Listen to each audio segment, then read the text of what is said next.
ആരുമില്ലാതാവുന്നത് എല്ലാവരും നഷ്ടപ്പെടുന്നത് കൊണ്ടല്ല, എല്ലാമായിരുന്ന ഒരാൾക്ക് പെട്ടെന്ന് ഒരു നാൾ നാം ആരുമല്ലാതായി മാറുന്നത് കൊണ്ടാണ്. ചില ആളുകൾക്ക് വേണ്ടി ചിലവാക്കിയ സമയങ്ങൾ എത്ര വിലപിടിപ്പുള്ളതായിരുന്നുവെന്ന് തിരിച്ചറിയുന്നത് അവരെ നമ്മൾ ഇഷ്ടപ്പെടുമ്പോഴല്ല, മറിച്ച് എല്ലാ ആവശ്യങ്ങളും കഴിഞ്ഞ് അവർ നമ്മളെ തള്ളിക്കളയുമ്പോൾ, അതുമല്ലെങ്കിൽ അവർക്ക് നമ്മൾ ആരുമല്ലായിരുന്നുവെന്ന് തിരിച്ചറിയുമ്പോഴാണ്.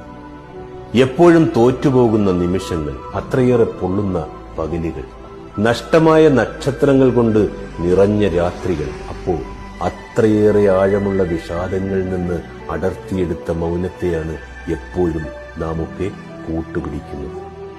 ജീവിതത്തിൽ നമുക്ക് വേണ്ടി സംസാരിക്കാൻ ആരുമില്ല എന്ന് തോന്നുമ്പോൾ മനസ്സിനോട് തന്നെ സംസാരിച്ചു തുടങ്ങണം.